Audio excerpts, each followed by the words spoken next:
que son una de las charlas más relevantes que tenemos que hemos pasado en la actualidad, porque es una cuestión muy actual, muy necesaria y que es muy interesante que precisemos mucho. Por ahí, de lo que se va a hablar, por ahí vamos a pasar todos, ahí no se libra nadie. Por lo tanto, hay que precisar muy fino qué puede pasar, qué es lo que interesa, conviene precisar, porque no es lo mismo hablar de eutanasia que hablar de cuidados paliativos.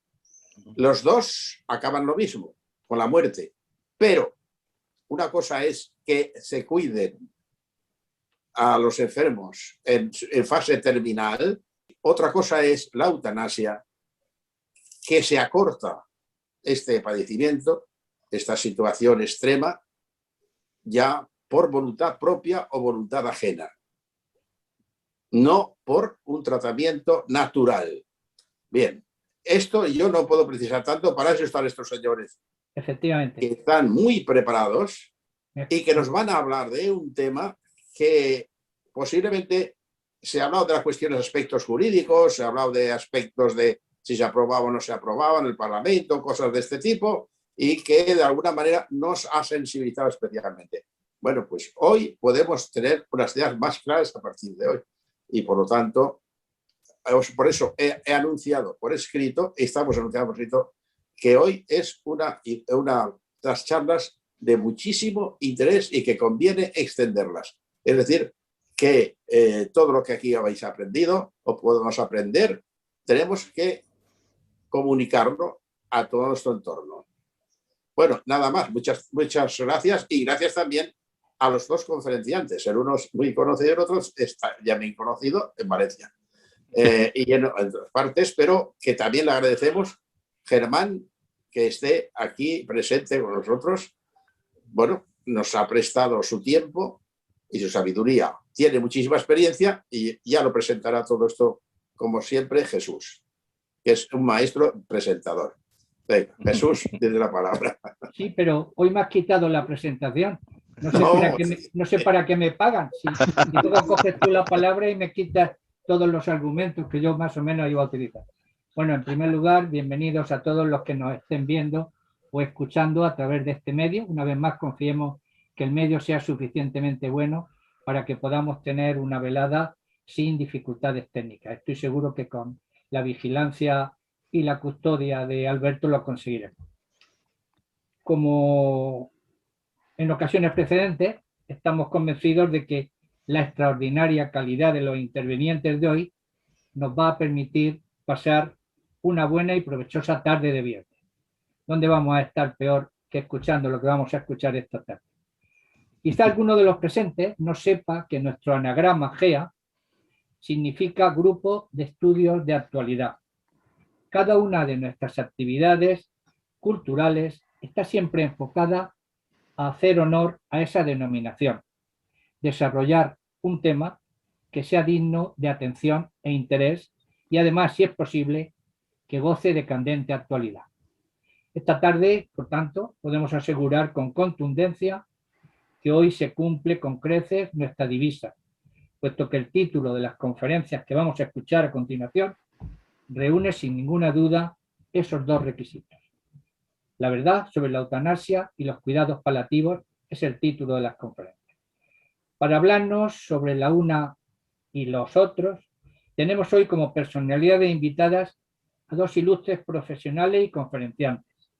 El doctor Germán Cerdá Olmedo, de Valencia, que no sé si es de Valencia, pero al menos ejerce en Valencia, y como introductor a nuestro amigo y compañero don Fernando López de Rego. A ambos les agradezco mucho, en nombre de todos los espectadores, su amable disponibilidad y su generoso gesto de intervenir gratuitamente. Esto no solamente es de agradecer, sino que es que no hay otra forma de intervenir, desgraciadamente. Aunque al primero todavía no le conozco, al doctor Germán, acabo de ver su imagen hace unos minutos, sí que obra en mi poder un extracto de su currículum vitae y puedo garantizarles que su lectura, si fuera completa, podría ocupar todo el tiempo que tenemos destinado a las conferencias. Por tanto, resumo el resumen. Nuestro ponente es doctor en medicina por la Universidad de Alicante, máster en bioética y médico especialista en medicina familiar.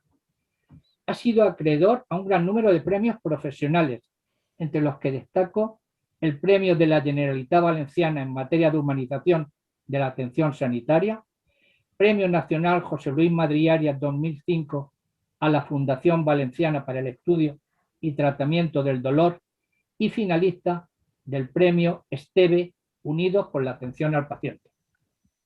Es también miembro del Grupo Valenciano para la Investigación del Dolor, patrono y miembro fundador de la Fundación de la Comunidad Valenciana para el Estudio y Tratamiento del Dolor, Fundolor, vicepresidente del Comité de Ética Asistencial del Consorcio Hospital General Universitario de Valencia y vocal del Comité de Ética en la Sociedad Española del Dolor.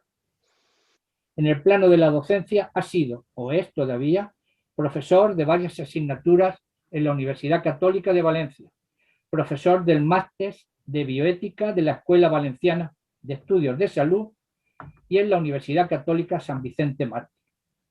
Ha ocupado cargos relevantes en el mundo académico como decano de la Facultad de Medicina y Odontología, director de la Escuela Universitaria de Enfermería en la Universidad Católica de Valencia y codirector y coordinador de distintas jornadas médicas o en la dirección del Consorcio Hospital General Universitario.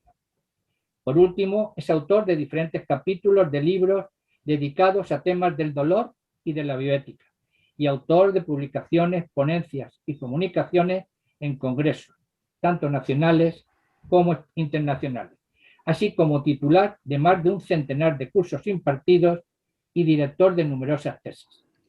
Le pido disculpas al doctor Cerdá Olmedo por los muchos detalles de su currículum vitae que he tenido que ocultar para poder hacer posible esta conferencia.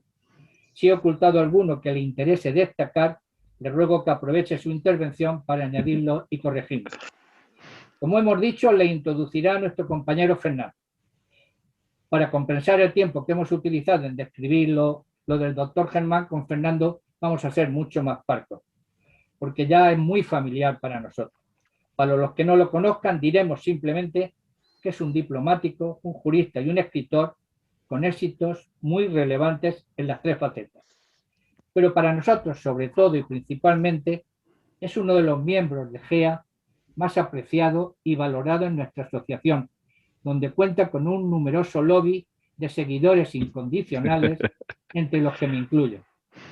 Para llamar todavía más la atención de los asistentes y atarlos a la silla mientras duren las intervenciones de ambos ponentes, puedo resumirles que Fernando nos hablará de la eutanasia desde el punto de vista, sobre todo, del derecho y de su regulación legal, y también de la dignidad de la persona en relación con su propia muerte. En cuanto al doctor Germán Cerdá, dedicará su intervención, si así lo desea y así lo tiene previsto, a su experiencia con pacientes de paliativos, el sufrimiento visto por un médico, que es muy importante y muy interesante, y los argumentos a favor y en contra de la eutanasia, así como una divulgación de lo que se conoce como cuidados paliativos. Como ven, son todos temas de importancia capital, especialmente para los que ya vamos teniendo una edad en la que empieza a preocuparnos cómo acabará nuestra aventura vital y los recursos con los que podremos contar para aliviar ese último tránsito, si se hiciera largo o doloroso. Después de todo, la muerte es el acto más importante que tenemos pendiente en la vida, o como mínimo es el último acto que vamos a hacer. Hay que esperar que sea lo más liviano y lo más pasable posible. Y nada más.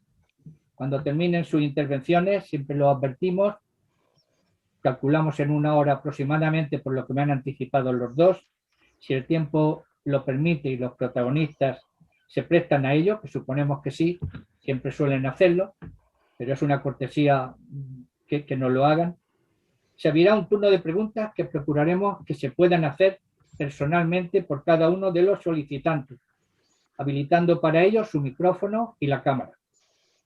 Para avisar de que desean hacerlo, bastará que en el apartado de chat escriban su nombre e indiquen que quieren hacer una pregunta.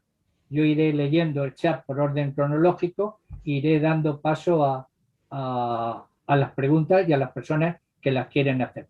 Si alguno no las quiere hacer a viva voz ni en persona, pues bastará con que escriba la pregunta en el chat y cuando llegue su turno yo la leeré en su nombre y la someteré a la contestación de los intervinientes. Y nada más, muchas gracias a todos, nos veremos al final del acto. Fernando, tienes la palabra, por favor. Muchas gracias, Jesús, por estas palabras de presentación. Muchas gracias también a Jerónimo Gay, presidente de GEA, por la invitación y muy buenas tardes a todos. Para mí es un motivo de satisfacción poder intervenir hoy en esta sesión como introductor de lo verdaderamente interesante que será la exposición del doctor don Germán Cerdá Olmedo. Yo me voy a limitar cuasi telegráficamente a desgranar unas ideas. En primer lugar, dar el concepto de eutanasia y explicar cuáles son sus clases. Deslindar el concepto de eutanasia de otras figuras con las que a veces se confunde. Voy a hacer luego una breve referencia al estado de la legislación en los otros países, al punto de vista sobre la eutanasia de las principales religiones y luego voy a decir dos o tres cosillas muy brevemente sobre la ley de eutanasia que se acaba de aprobar en España. Todo esto, como digo, de una manera muy breve, muy sintética, para no quitar espacio a la exposición del doctor Cerdá y al coloquio posterior. Antes de entrar en esas materias que he desgranado, me gustaría, sin embargo, que me permitieran hacer unas puntualizaciones muy breves sobre la necesaria denuncia de la tergiversación del lenguaje en materia de vida, muerte y de dignidad de la persona, para impugnar la concepción que se está instalando en nuestras sociedades del progreso como algo meramente utilitarista y materialista, en donde no entran en consideración prácticamente nada las consideraciones ontológicas y también para afirmar la dignidad intrínseca de todo ser humano desde el primer momento hasta el momento final de su vida e independientemente de su estado y de sus circunstancias de todo tipo. Lo primero es la cuestión de la tergiversación del lenguaje. Hoy en día, en nuestras sociedades occidentales y en España muy particularmente, se manipula el lenguaje para intentar que determinadas ideas, que determinadas ideologías calen en la sociedad. Este es un grave problema. Se tergiversa el lenguaje para tranquilizar conciencias, para eludir responsabilidades, para enmascarar realidades que pueden herir susceptibilidades. Así, por ejemplo, en los temas de la vida y de la muerte, nos acudimos al rimbombante circunloquio de hablar de interrupción voluntaria del embarazo para eludir la palabra molesta, por lo visto, de aborto. O en el tema de esta tarde, se liga la palabra eutanasia automáticamente a otras dos palabras, muerte digna, en lo cual está implícito, en esa conexión de la palabra eutanasia con muerte digna, está casi implícito que las muertes no inducidas no son dignas o hay determinadas enfermedades que reducen a las personas a un estado que no podemos considerar que es algo digno. El lenguaje está para comunicarnos, para expresar realidades, pero frecuentemente hoy, sobre todo en estas materias que aquí estamos tratando, se utiliza el lenguaje precisamente para enmascarar las realidades. Ante receptores de la comunicación, de los mensajes verbales manipulables, pues se les inocula ideologías sin que se den cuenta de ello y esas ideologías, esas ideas van calando en la sociedad, se convierten en lo social y políticamente correcto y finalmente pues el oponerse a esa ideología que ha permeado toda la sociedad es algo que está estigmatizado. Lo segundo es la concepción que hay que denunciar o impugnar, la concepción del progreso que se ha instalado en nuestras sociedades, del progreso como algo exclusivamente asociado al aumento del confort, a la utilidad material y a la sofisticación tecnológica creciente, cuando hay áreas como el área de la vida, de la muerte, de la dignidad de las personas, en que las consideraciones utilitarias no tienen nada que hacer, puesto que, obviamente, por la propia naturaleza de los temas, de lo que se trata es de hacer consideraciones ontológicas, cuál es el valor de las personas y la dignidad que de ello se deriva. Obviamente, para el creyente, la dignidad de la persona, su sacralidad, deriva del hecho de ser una criatura de Dios. Sin embargo, en una sociedad en que hay todo tipo de personas, obviamente creyentes y no creyentes, los argumentos que se deben utilizar para afirmar la dignidad de la persona, y concretamente ante el inicio de la vida y ante el final de la misma, son argumentos et si Deus non daretur, como si Dios no existiese, por utilizar la expresión que acuñó el justnaturalista por excelencia, Grocio, en 1625, y que retomó el siglo pasado el teólogo luterano alemán Dietrich Bonhoeffer, uno de los principales ideólogos para desenmascarar las falacias de la doctrina del fascismo. Hoy tenemos que argumentar sobre la dignidad de la persona humana, no solo con argumentos, por así decirlo, teológicos, sino con argumentos que tienen que ver con la dignidad tal como es reconocida y aceptada en nuestras sociedades por todo el mundo. Y esa dignidad es reconocida. Baste referirnos, por ejemplo, al texto básico que han producido las Naciones Unidas, la Declaración de los Derechos del Hombre de 1948, o referirnos, por ejemplo, a cualquier constitución. El artículo 1 de la Ley Fundamental de Bonn, de la Constitución alemana, dice Die Würde des Menschen ist unantastbar, es decir, un texto laico y que empieza por afirmar que la dignidad del ser humano es intocable. Por tanto, no hay un problema de creyentes versus no creyentes en esta materia, sino que hay una serie de consideraciones sobre la dignidad que son comunes a todo tipo de personas y de la cual se deriva la consecuencia pues, del rechazo de la eutanasia que nos vamos a referir. Lo último es afirmar que la vida humana es digna por su propio valor intrínseco, por el mero hecho de ser la vida de un ser humano, independientemente de sus circunstancias, de su edad, de su condición social o incluso de su estado físico y hasta psíquico. La dignidad de la persona humana es la misma e invariable desde el primer momento hasta el final. Entro ya, hechas estas observaciones preliminares, en la cuestión del concepto de la eutanasia. La palabra viene del griego euthanasia, que está formada por el prefijo eu, bien o bueno, y thanatos, muerte.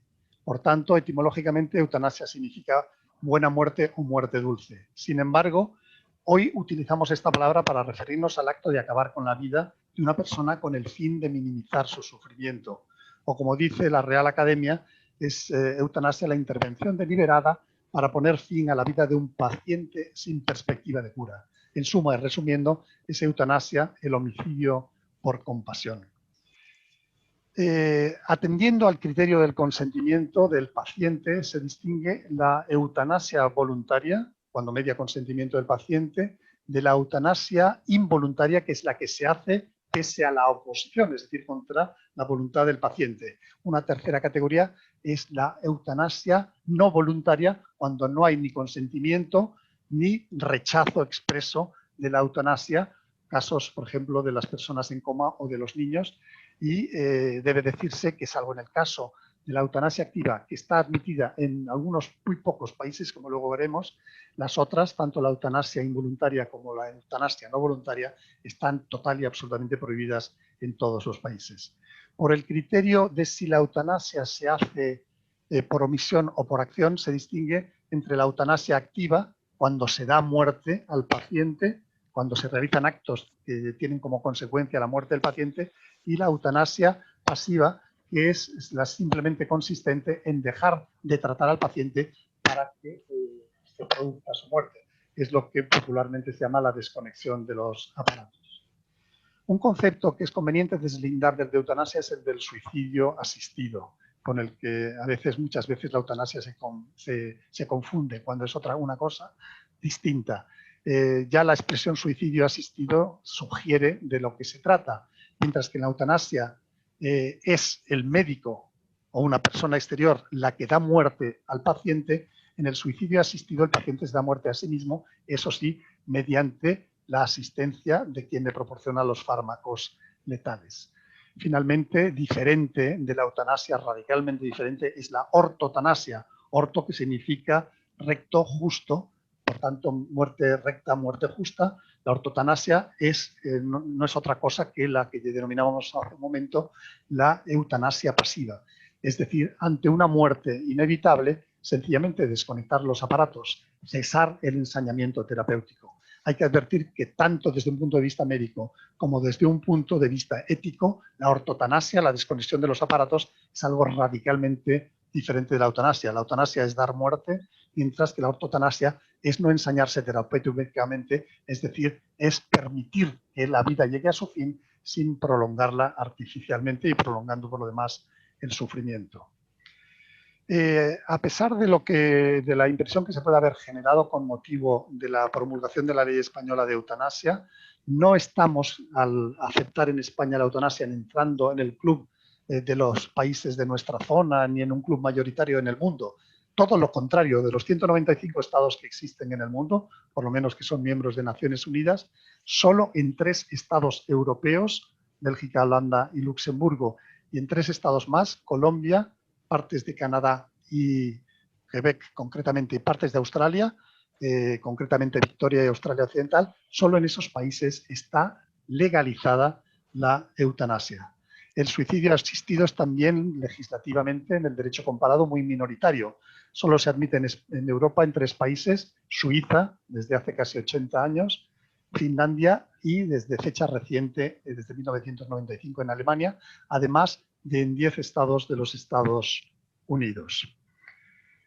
Por tanto, tanto la eutanasia activa como el suicidio asistido son extraordinariamente minoritarios en el mundo en cuanto a su autorización legal. ¿Cuál es el punto de vista de las religiones? Bueno, pues la Iglesia Católica y en esto prácticamente todas las iglesias cristianas rechazan la eutanasia activa por ser contraria a la dignidad de la persona, a su sacralidad y al respeto debido a Dios el Creador. En el Islam, en los 57 países del mundo que son de mayoría musulmana, están tipificados como delitos tanto la eutanasia activa como el suicidio, es decir, el darse muerte a sí mismo es un delito en los países musulmanes. Pero hay discusiones entre los jurisconsultos musulmanes sobre la admisibilidad de la eutanasia pasiva y del suicidio asistido. Lo mismo sucede en el ámbito del judaísmo y concretamente el Tribunal Supremo de Israel, aún rechazando la eutanasia y el suicidio asistido, ha admitido la eutanasia pasiva, la desconexión de aparatos en algunos supuestos. Y por lo que se refiere a las grandes religiones orientales, el hinduismo y el budismo, pues ahí, como no existe una estructura eclesial propiamente dicha que formule doctrinas, y como se trata de religiones muy experienciales que no tienen gran interés por definir en términos generales y en abstracto qué es lo bueno y qué es lo malo, pues no hay una unanimidad en cuanto a la consideración de la eutanasia. Tanto entre los hinduistas como entre los budistas hay personas que son favorables a la eutanasia por considerar que está movida por la compasión, por el deseo de eliminar el sufrimiento, como personas que se oponen a la eutanasia por considerar que es una interferencia en el curso normal de la vida. En España, hace prácticamente un mes, exactamente el 18 de marzo, se ha aprobado la ley de la eutanasia. Se ha aprobado en un contexto ideal para que pasase casi desapercibida y no llegase a convertir en una materia de debate social. Es decir, hay que afirmar contundentemente que se ha escamoteado un debate sobre la eutanasia, pese a la extraordinaria importancia del tema, puesto que el posicionamiento jurídico de un Estado, de un país, ante la vida y la muerte, es una cuestión de señas de identidad de una determinada sociedad. Se ha escamoteado totalmente el debate y parece que el momento elegido para promulgar la ley no es casual, puesto que la ley de eutanasia se ha promulgado en medio de un ambiente de extraordinaria agitación, por así decirlo, política y social, detonada por una pandemia que lleva ya 80.000 muertos reconocidos en España, es decir, una media de 100 muertos por día desde hace ya muchísimos meses. El objeto de la ley de eutanasia, como sucedió con las leyes de despenalización del aborto de 1985 y sobre todo de 2010, el objeto es que algo que antes era delito deje de serlo y pase a ser todo lo contrario, pase a ser un nuevo derecho que se reconoce a las personas, concretamente el derecho de solicitar y recibir ayuda para morir cuando así lo desee el paciente. Hay que destacar que puede pedir la eutanasia cualquier persona de nacionalidad española o de otra nacionalidad, pero con residencia legal en España, que se encuentre en alguno de 3 supuestos: que padezca una enfermedad grave, incurable o con un pronóstico de vida limitado, que esté afectada por sufrimientos psíquicos o psíquicos constantes e insoportables sin posibilidad de alivio, y también cuando se trate de personas con discapacidades graves en los casos en que no existan posibilidades fundadas de curación. Es decir, que hay posibilidad de pedir la eutanasia no solo por los sufrimientos insoportables, sino también por las enfermedades graves e incurables, incluso por las discapacidades. Es decir, que está abriéndose extraordinariamente, más allá del mundo del dolor, la posibilidad de la eutanasia con esta ley. La ley es bastante garantista sobre el papel, puesto que el paciente tiene que pedir la eutanasia por escrito 2 veces y con un lapso por lo menos de 15 días entre las 2 peticiones. Y la prestación eutanásica, cuando se proporciona, es por supuesto financiada por la Seguridad Social, lo cual significa que incluso las personas que no están de acuerdo con el aborto o con la eutanasia están siendo cómplices involuntarios y pasivos mediante la financiación con sus impuestos de esas prácticas en nuestras sociedades. Debo advertir que aunque la ley es muy garantista, también era muy limitada inicialmente la ley del aborto, y hoy en cambio se ha convertido en un coladero total en que ya no se atiende a causas, no se atiende prácticamente a plazos, sino que prácticamente se permite en todos los casos en que se plantea.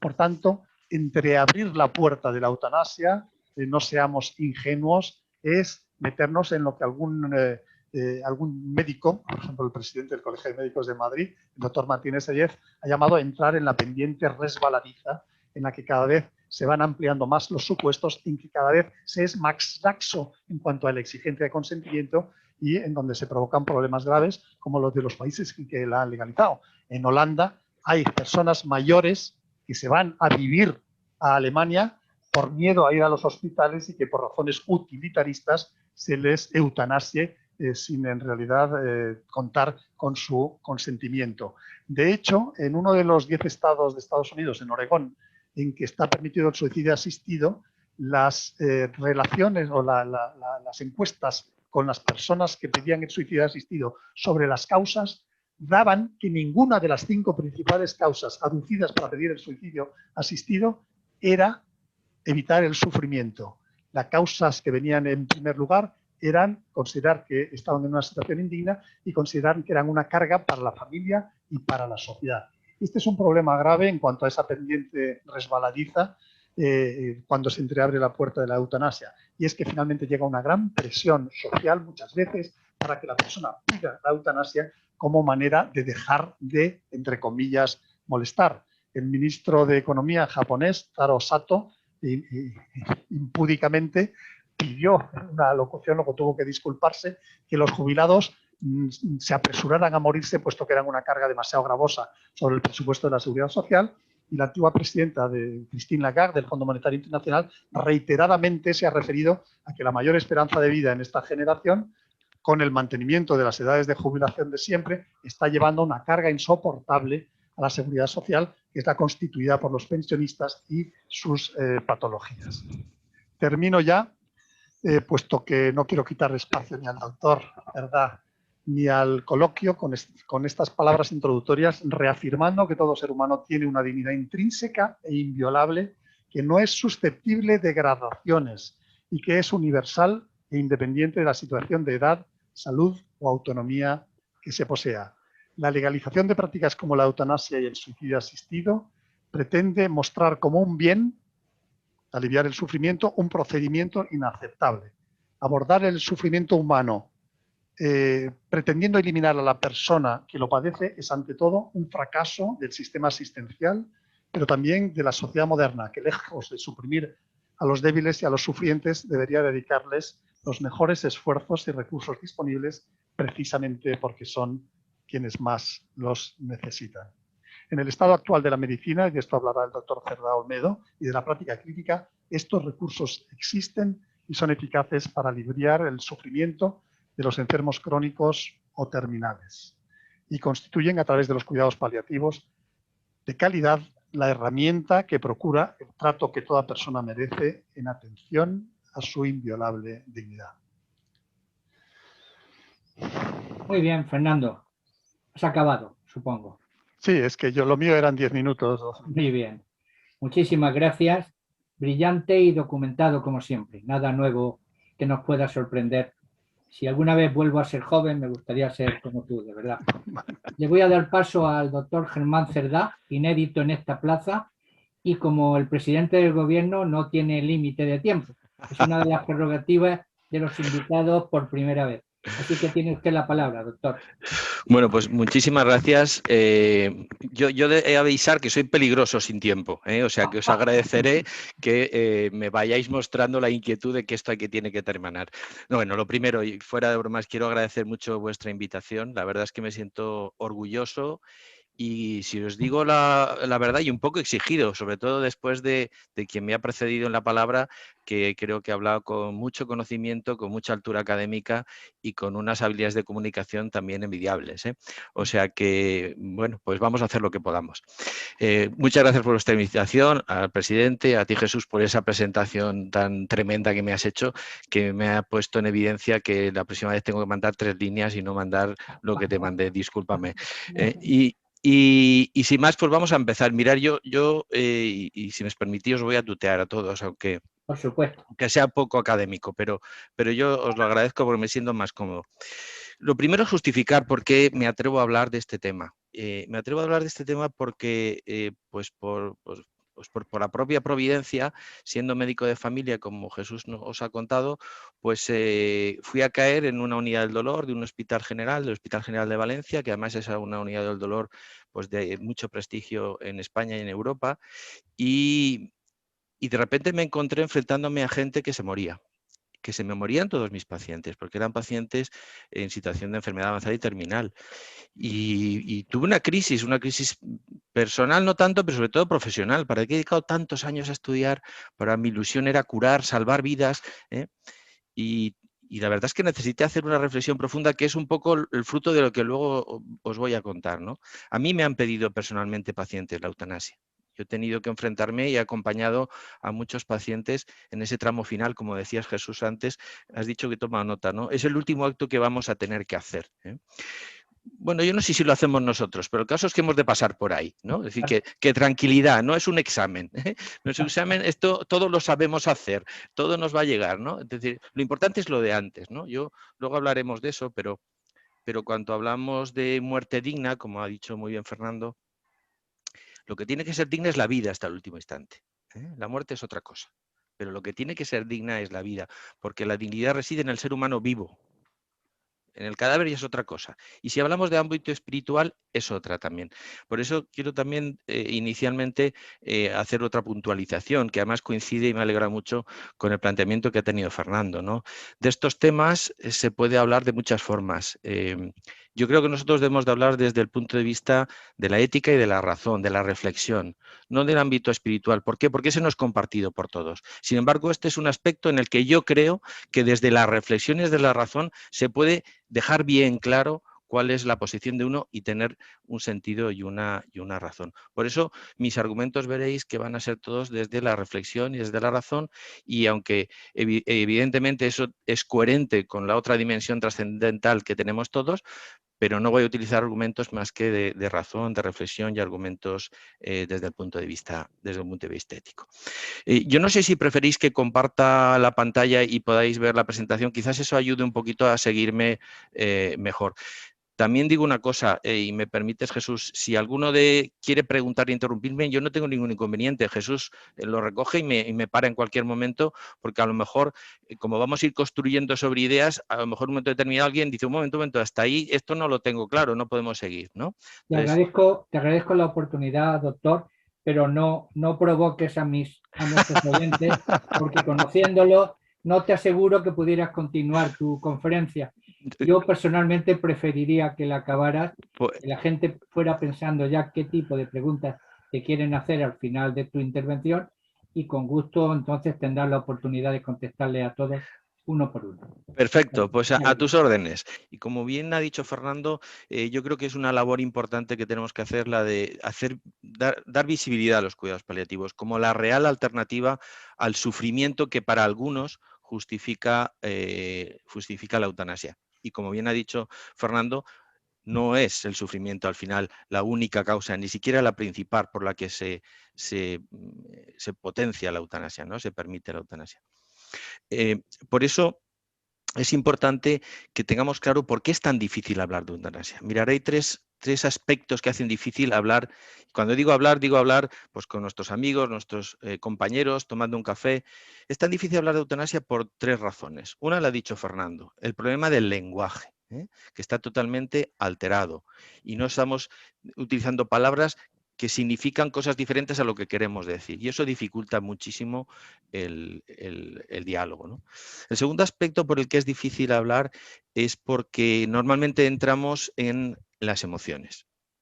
Y este es un tema que genera mucha emoción, porque la muerte es una vivencia importante para todos nosotros. Es la última, como nos decía Jesús hace un rato, y es fundamental, ¿no? Pues voy a compartir con vosotros la pantalla. Bueno, pues las consideraciones iniciales, os decía la dificultad que tenemos de hablar de estas cosas, que tiene que ver fundamentalmente con la necesidad de tener una reflexión. Por eso es tan difícil, porque llegar a conclusiones a base de eslóganes, que es lo que nos vende habitualmente la posición a favor de la eutanasia, es muy fácil, pero no tiene ningún calado. Cuando queremos destruir esos eslóganes, necesitamos construir una reflexión, una razón que requiere tiempo y cierta formación. Y por eso es tan difícil, ¿no? Porque frente al argumento emotivo de yo no quiero sufrir, si no tenemos una reflexión previa o un eslogan que contraponga a ese, que es muy difícil, pues no va a haber nunca diálogo, ¿no? Por eso es tan importante lo de los conceptos. Yo creo que lo ha hecho muy bien Fernando y yo esta parte me la voy a saltar rápidamente. Simplemente hablar de que en la obstinación o el encarnecimiento terapéutico, lo que en ética llamamos distanasia, simplemente es cuando estamos utilizando medios desproporcionados, es decir, cuando estamos evitando que llegue la muerte natural. Esto no es ético. Lo primero que en cuidados paliativos tenemos que aprender es que la muerte es un hecho natural, que llega y que es inevitable. Ahora bien, nuestra actitud no tiene que ser la de acortar, ni siquiera la de alargar, sino permitir la llegada de la muerte natural con el control mayor de los síntomas para evitar el sufrimiento por una sencilla razón, para devolver al paciente la libertad de ser lo que quiere ser. Yo a mis alumnos de la Facultad de Medicina les digo que ser médico no es curar. Esa experiencia tuve, como os dije yo al principio, ¿no? Cuando me enfrenté a pacientes terminales. No es curar, es devolver la libertad a las personas de ser lo que quieran ser, porque les liberamos de los síntomas, que no de la enfermedad. Los síntomas son la cara de la enfermedad. Si una persona no tuviera dolor, no tuviera náuseas, no tuviera vómitos y se muriera, esa es la muerte, entre comillas, que todo el mundo en principio, desde un punto de vista, insisto, de teja para abajo, buscaría. Son los síntomas los que nos quitan la libertad de ser lo que queremos ser. El día que uno está con síntomas, con dolor, con malestar, ese día no está uno para nada, no está para leer, para reflexionar. Incluso a veces hasta cuesta rezar. Por eso es tan importante liberar de los síntomas a nuestros pacientes. Esos son los cuidados paliativos. Pero cuando lo que hacemos es alargar esa situación sin ninguna esperanza de conseguir ese objetivo, es cuando estamos, utilizando medios desproporcionados. Yo siempre pongo el ejemplo clase de obstinación terapéutica. Yo creo que muchos de vosotros recordaréis la foto de Franco en la portada del ABC llena de tubos poco antes de morir. Estaban alargándose una situación por otros intereses que no eran los del paciente. Eso es el encarnizamiento terapéutico y eso no es ético. Porque todo tratamiento que es inútil no es ético. Una estupenda disquisición sobre los diferentes tipos de eutanasia. Pero mirar, para ese debate que tenemos que tener con nuestros amigos, con la sociedad, Eutanasia es toda acción o omisión que busca la muerte. La clave está en buscar la muerte, ¿eh? Porque luego veréis que el mayor argumento que se utiliza frente a los que estamos en contra de la eutanasia es que nosotros permitiríamos morir rabiando de dolor, de sufrimiento de las personas. Nada más lejos de la realidad. Lo que no vamos a hacer nunca es provocar esa muerte. Pero podemos utilizar todos los recursos a nuestra disposición, que son muchos, para evitar o minimizar ese sufrimiento. Por eso hay muchos tipos de eutanasia que nos ha hablado perfectamente Fernando y que no voy a repetir. Sin embargo, sí me quiero detener en algo que él ha nombrado también y que es lo que llamamos adistanasia. Es lo contrario a la estimulación terapéutica, es decir, vamos a permitir llegar a esa muerte natural evitando al máximo el sufrimiento. Y eso quiere decir que podemos utilizar muchas herramientas, tanto activas como pasivas. Podemos hacer cosas para evitar el sufrimiento. Podemos utilizar cualquier fármaco, en este caso me estoy refiriendo, por ejemplo, a morfina, a opioides mayores, con la intención de disminuir un sufrimiento, sin límite de dosis, porque podemos utilizarla toda la que necesitemos, siempre y cuando el objetivo no sea matar, sino que sea aliviar un sufrimiento. Aquí recuerdo también otro comentario que me gustó mucho de Fernando, ¿no? Tenemos miedo a utilizar las palabras como son. La eutanasia busca matar. Acabar con una vida es matar. Quizás porque uno piensa que con eso está haciendo un bien, pero lo que hace es matar. Nosotros lo que planteamos con la adistanasia es que podemos utilizar cualquier fármaco, cualquier dosis, para evitar el sufrimiento de un paciente, siempre y cuando nuestro objetivo no sea matar, sino aliviar el sufrimiento. Y esto se basa éticamente en el famoso principio del efecto de Santo Tomás de Aquino, ¿no? Y luego además también podemos renunciar a fármacos. Es lo que llamamos la limitación del esfuerzo terapéutico. Hoy en día, más que limitación del esfuerzo terapéutico, hablamos de adecuación del esfuerzo terapéutico. Hay momentos en los que los fármacos que un momento anterior eran útiles, dejan de serlo. Un paciente que está cercano a la muerte, muy cercano a la muerte, darle un fármaco para el colesterol no tiene ningún sentido. Incluso a veces retiramos las quimioterapias o las radioterapias. ¿Por qué? Porque ya no tiene sentido y sin embargo están ayudando a aumentar el sufrimiento de ese paciente.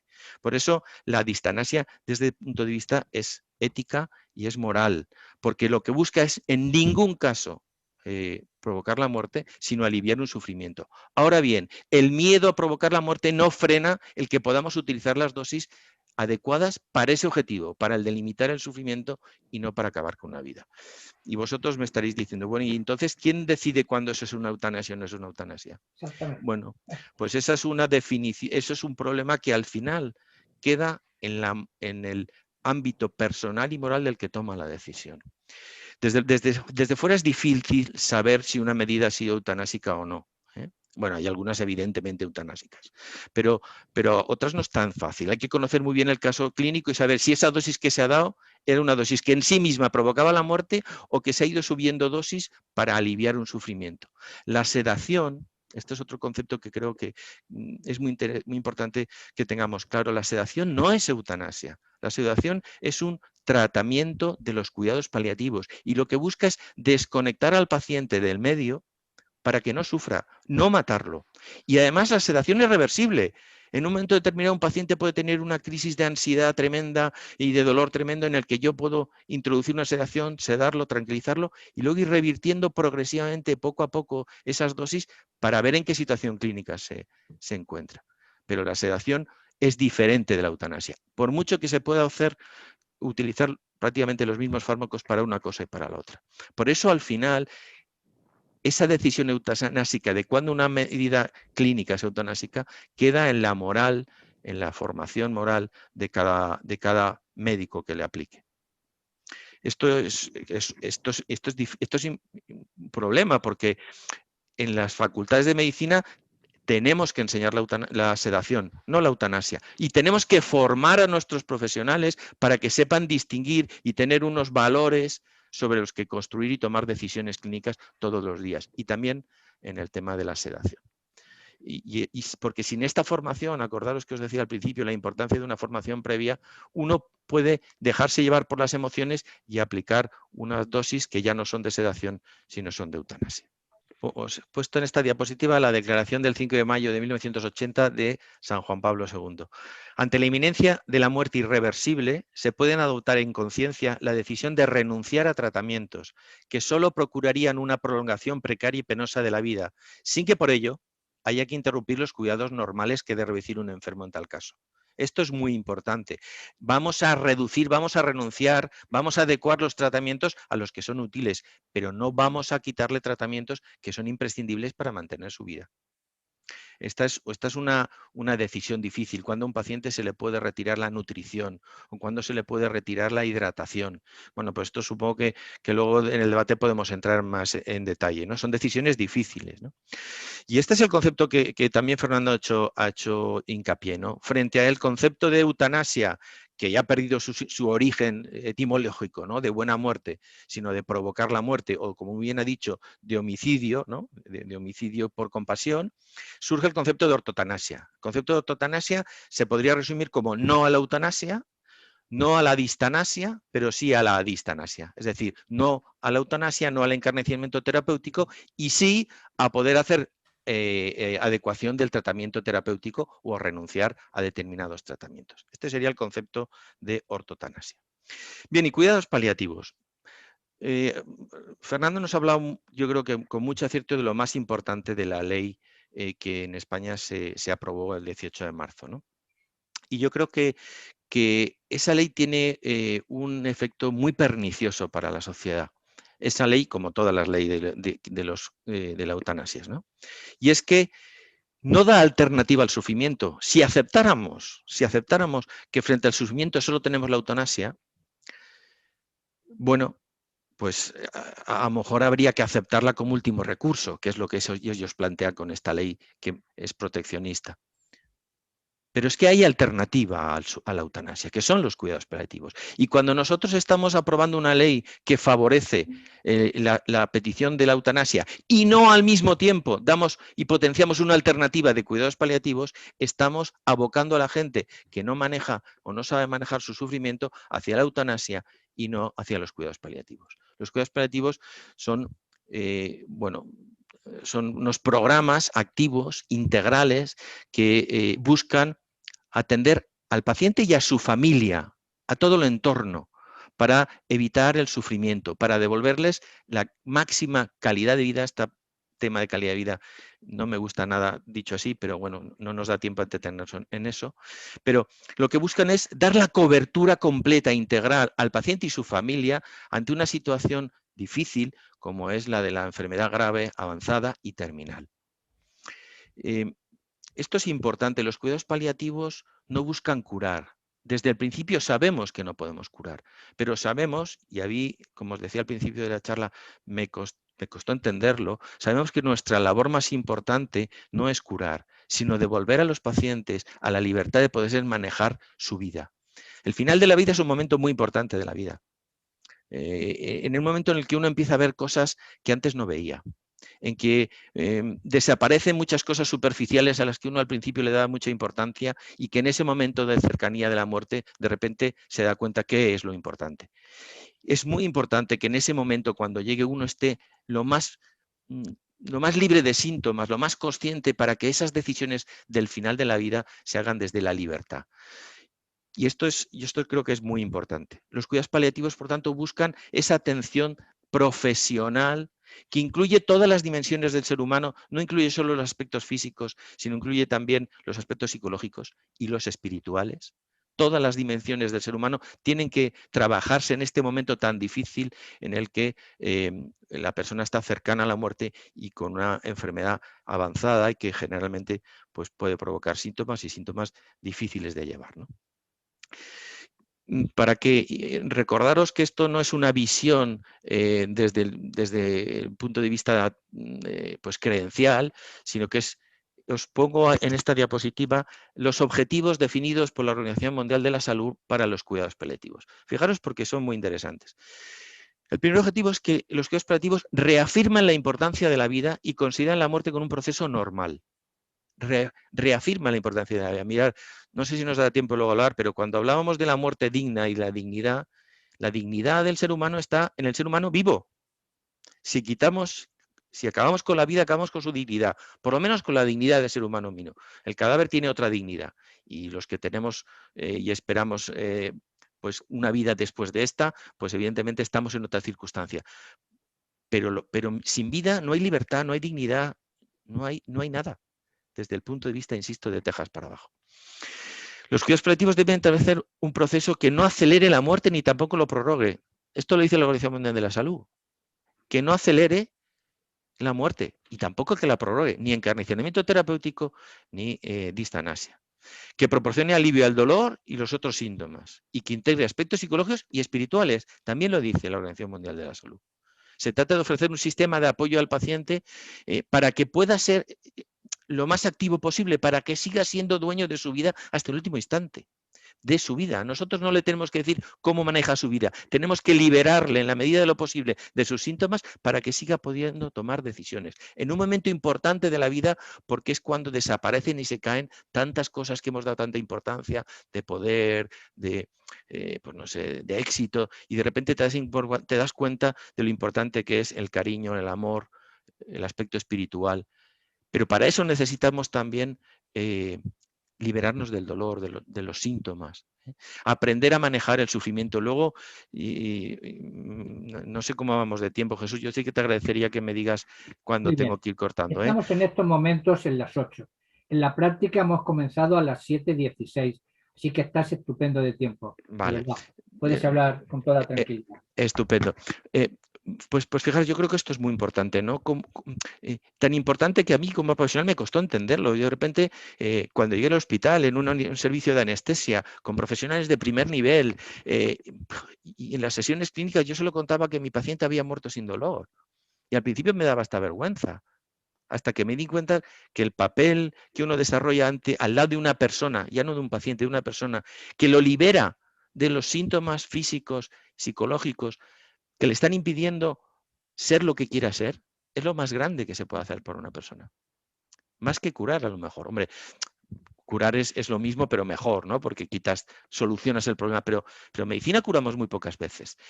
Yo a mis alumnos en la facultad les enseño, mirad, la mayoría de vosotros no vais a hacer cuidados paliativos, de hecho no es ni una especialidad reconocida, pero todos tenéis que tener como médicos la visión paliativa, la importancia de la persona a la que estáis atendiendo, que cuando la tratáis el objetivo es curarlo cuando se puede, cuidar siempre y mejorar si es posible, ¿no?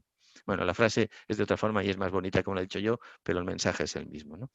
Y también lo dice la OMS, y en ese objetivo de tratar al paciente en situación de enfermedad terminal, entra la familia. Cuando enfermamos, no enfermamos de un órgano, no enfermamos del corazón, enfermamos todos nosotros. Y con nosotros nuestro entorno cercano, los que forman parte de nuestra vida, nuestra familia. Lo ha dicho Fernando, pero yo tengo la experiencia. La causa más frecuente de pedir eutanasia en los pacientes no es el dolor, es sentirse una carga.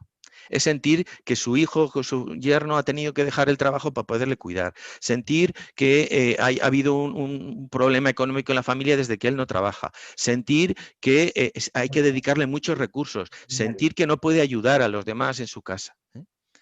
Muchas veces la labor que hay que hacer con los pacientes en esta situación es decirles, vamos a ver, déjese cuidar. Dé la oportunidad a las personas que tiene alrededor y le quieren de madurar dándose a usted, ayudándole. ¿Cuántas veces no usted ha dejado de desarrollar sus aficiones por cuidar a sus hijos? Dejar a que sus hijos, tienen derecho sus hijos ahora a dedicarse a usted, déjeles. No se siente una carga, siéntase útil para ellos. Les está dando una oportunidad de madurar. Bueno, mirar, me gustaría, los 10 minutos que nos quedarán más o menos, quizás no entrar en todos los argumentos que defiende la eutanasia y los contraargumentos, ¿no? El primero, y además Fernando lo ha hecho muy bien, es la dignidad, ¿no? Estamos hablando de dignidad sin saber lo que es la dignidad. Yo os puedo contar una anécdota y es que cuando el famoso caso de Ramón Sampedro, del que luego salió la película Mar Adentro, pues me invitaron a un debate en Radio Nacional con la presidenta de la Sociedad de Derecho a una Muerte Digna, ¿no? Ella estaba en Madrid, yo estaba en Valencia y además yo estaba solo porque el locutor, el presentador estaba con ella allí, con lo cual, bueno, yo me llevé pues un montón de bibliografía y de argumentos para poder argumentar y bueno, no hubo manera de meter un argumento de razón. Todos eran argumentos emocionales, cortes con personas que habían visto sumir a sus familiares y que, por tanto, querían provocar la eutanasia para evitar ese sufrimiento, ¿no? Solo en el último momento pude hacerle una pregunta. Y le pregunté, usted es la presidenta de la Asociación Muerte Digna. ¿Qué es para usted dignidad? No me supo contestar, no me dio contestación. Silencio, música y se acabó el programa. Este es uno de los grandes problemas que tenemos con la eutanasia y conota tantas cosas. Hablamos de términos que hay que reflexionar. ¿Qué es la dignidad? ¿Y qué es la dignidad? Desde el punto de vista del humanismo cristiano y desde dos puntos de vista. El humanismo cristiano es el único que dice que la dignidad, como ha dicho Fernando, es igual para todos, no tiene grados. No es un concepto que admite grados, es algo ontológicamente unido al ser humano, pertenece a nuestra naturaleza y habría que reflexionar por qué, ¿no? Ahí evidentemente es porque somos imagen de quien somos. Y ese es un argumento que no es de reflexión, pero eso es donde tendría que estar el debate. No me quiero entretener aquí porque no corresponde, ¿no? Aquí hay otras versiones de lo que es la muerte digna, ¿no? Pero si la dignidad es algo inherente del ser humano, lo que está claro es que cuando acortamos su vida, cuando provocamos la muerte, le quitamos la dignidad. Tiene otra dignidad, la de cadáver, pero como ser vivo ya no la tiene. Otro argumento que yo creo que es palmario es solo vamos a, si consideramos que la dignidad de ser persona está únicamente exclusiva, unida a no sufrir, bueno, pues qué concepto de dignidad, ¿no? La persona que sufre no pierde su dignidad por sufrir. Por tanto, no es un argumento de razón, ¿no? Lo que sí que sería un desprecio para la dignidad de una persona es acabar con su vida, matarla, para que dejara de sufrir. Eso sí que es un atentado a su dignidad. Pero claro, hay que tener claro el concepto de dignidad, ¿no? El derecho a no sufrir. Mirad, yo creo que esto es la parte más importante para entender la demanda que, como bien ha dicho Fernando, y perdona Fernando que te esté machacando con tantas referencias, pero es que ha resumido muy bien todo lo que este tema supone, ¿no? Es verdad que no es al final la última razón, pero para mucha gente sí. Yo creo que cuando la gente habla de eutanasia, la gran mayoría de gente lo hace con buena intención, porque no tiene reflexión. Luego es verdad que hay todo un aspecto que no hemos hablado y que en el que me gusta hablar menos, que es el tema económico. Si ponemos una alternativa a la eutanasia como los cuidados paliativos son caros, son muchos profesionales, son muchas horas, 24 horas de atención, esa atención en el domicilio, en el entorno del paciente. Esto es mucho más caro que dar una pastillita o, en su caso, intravenosamente administrar un cóctel de fármacos.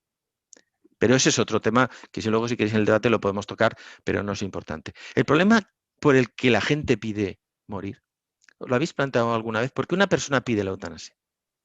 Una persona cuando pide la eutanasia lo que nos está diciendo es que no quiera vivir. Está diciendo no quiero vivir así, en estas condiciones, de esta forma. Realmente cuando una persona está diciendo, oiga usted, aplícame la eutanasia, acabe con mi vida, lo que está demostrando, lo que nos está demostrando es que hemos fracasado como sociedad, que esa persona no está encontrando en ese momento un hueco en la sociedad, sea por dolor, sea por discapacidad, sea por el motivo que sea. Frente a eso tenemos los cuidados paliativos, que van a intentar controlar esos síntomas. Como habéis visto, yo he trabajado muchos años, 16 años, en la unidad del dolor. El dolor es controlable, en su gran mayoría, pero sobre todo lo que tenemos que aprender a formar a nuestra juventud y formarnos nosotros es a enfrentarnos a la adversidad, enfrentarnos a la frustración, a la vulnerabilidad. Estamos viendo una época de pandemia en que todo esto se ha puesto de manifiesto. Y de repente nos hemos dado cuenta que nadie ha asumido la responsabilidad de enfrentarnos a eso. Asumir la responsabilidad y enfrentarse a la frustración no es tener certeza de acertar, es tener recursos personales para tomar decisiones. Para tomar decisiones que me lleven a un objetivo. Y todos tenemos el mismo objetivo, que es el de ser felices. Cada uno entiende eso de una forma. Y esto requeriría, como os decía al principio, otra reflexión, ¿no? Que es la felicidad, que evidentemente no cabe que lo hagamos ahora. Por eso hay muchas reflexiones de sufrimiento. La que más me gusta es esta primera que os he puesto ahí, ¿no? y que habla del sufrimiento como una vivencia personal, compleja e íntimamente relacionada con la interpretación personal de los sucesos que hacemos. Esto es muy importante, porque al final sufrimos en función de cómo interpretarnos lo que nos ocurre. Y sobre todo, luego veremos, cuando vivimos las diferentes circunstancias como una amenaza. Si es verdad que sufrimos en función de cómo interpretamos las cosas, demos una interpretación a lo que ocurre que nos ayude a seguir viviendo. Por eso las personas que tenemos creencias, que tenemos una interpretación, enfrentamos o afrontamos el sufrimiento diferente que aquellos que no tienen ninguna interpretación, y que la interpretación simplemente es el fin. El sufrimiento no tiene sentido. Por eso otra de las definiciones de sufrimiento es precisamente esa. El sufrimiento es siempre un fenómeno muy complejo, en el que interviene la memoria, la imaginación, el conocimiento, la formación, el espacio social en el que nos movemos, pero que cuando está asociada a la falta de sentido, nos hace sufrir mucho más.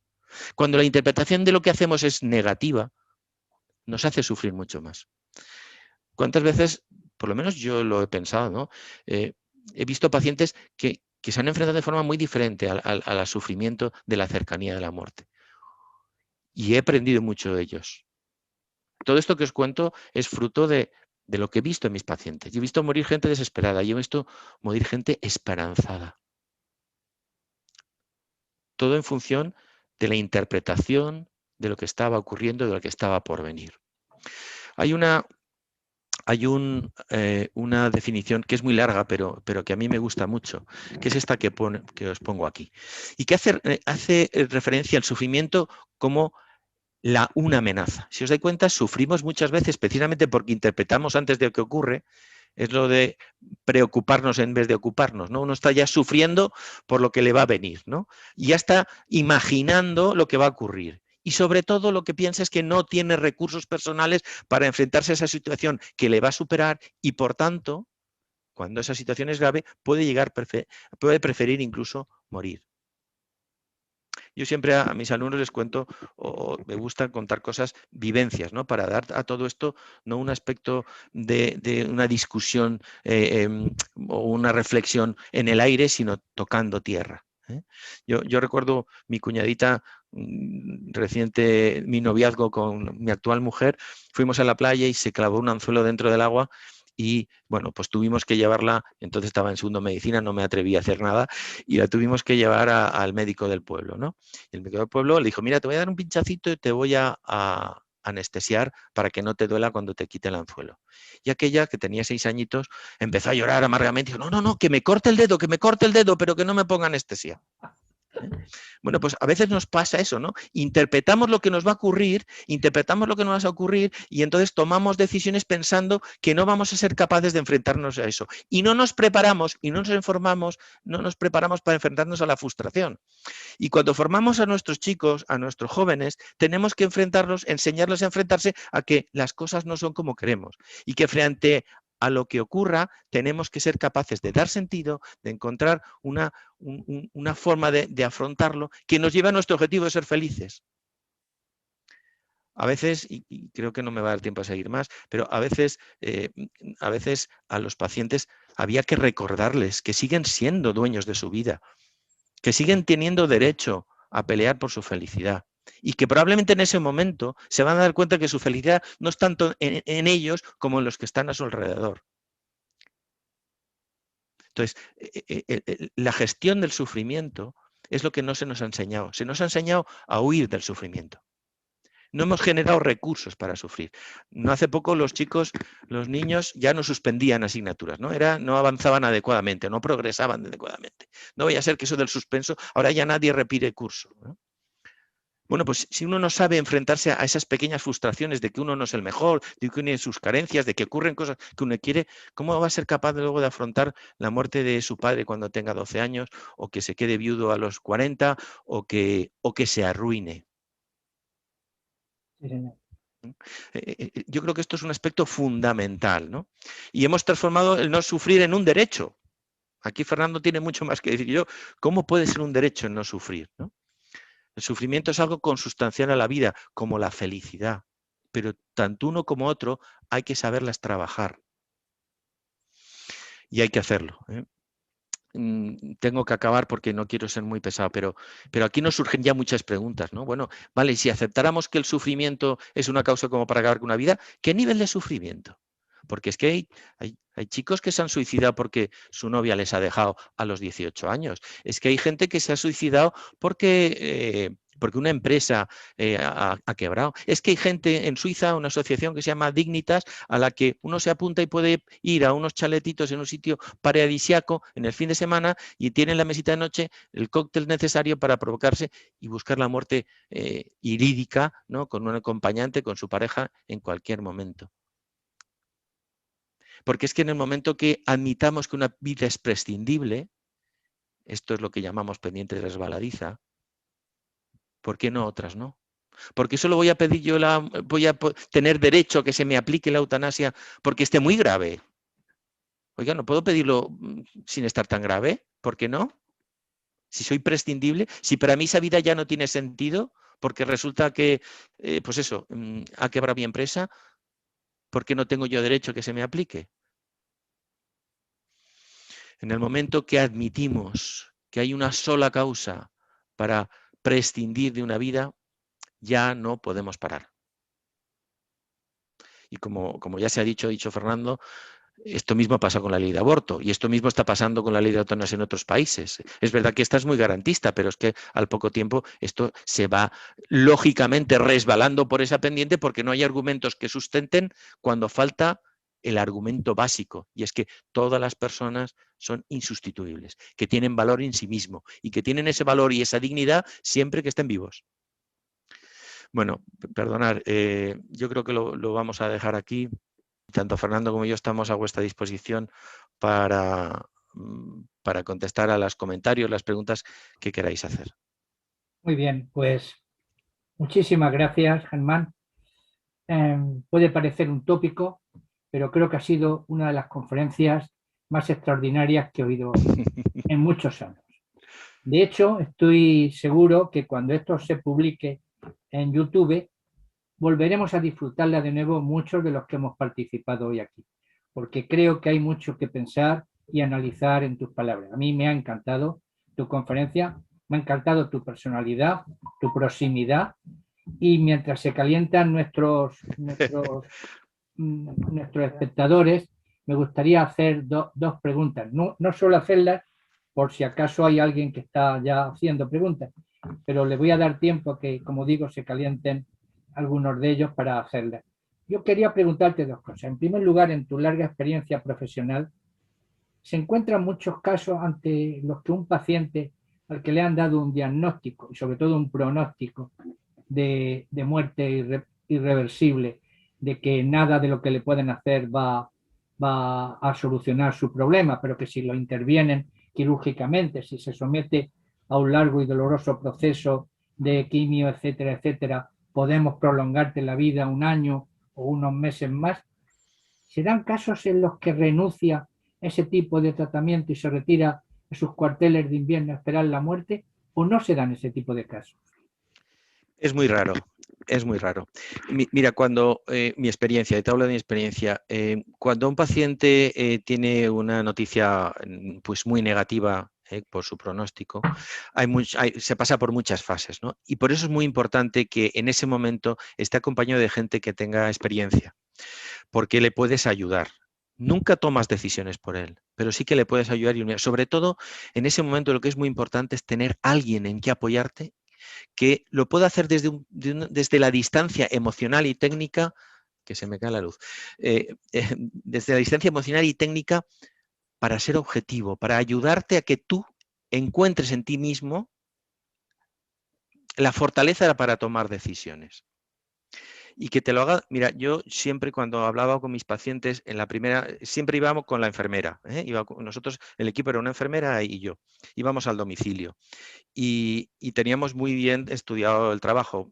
Ella hablaba con la familia en el primer momento y yo directamente me iba a hablar con el paciente. Y yo al paciente siempre empezaba diciéndole, mire, yo estoy aquí y me comprometo, esto es muy importante, compromiso. Me comprometo con usted a tres cosas, solo a tres.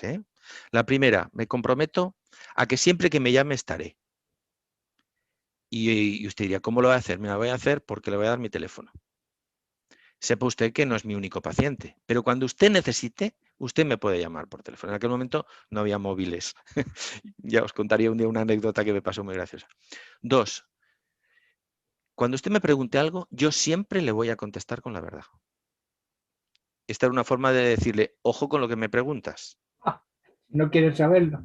Efectivamente. Luego, aquí es muy importante desarrollar una serie de habilidades de comunicación que te permite saber cuando una persona realmente quiere saber o lo que está pidiéndote es que le digas que no. Entonces, ahí hay que aprender a hacer eso. Pero yo, y además, se lo decía y guardaba un silencio y le miraba a los ojos.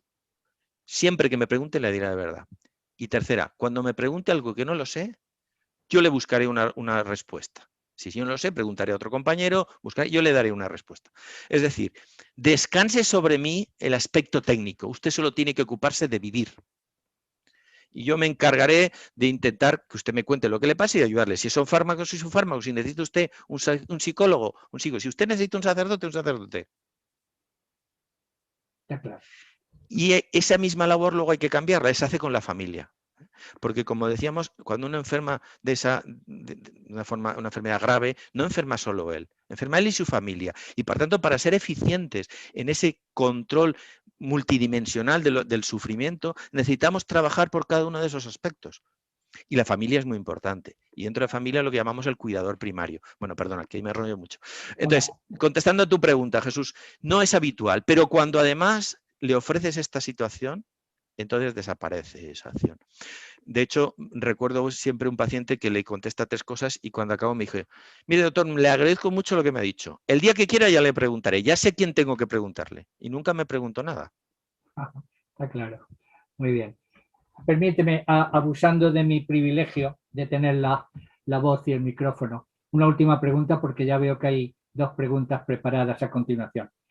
¿Los cuidados paliativos están al alcance de todos, al menos en España? Es decir, sea cual sea tu situación o posición geográfica, sea cual sea tu posición económica o social, el cuidado paliativo con toda su potencia está al alcance de todos nosotros. Pues aquí te puedo responder muy corto, no. Y ahora me explico.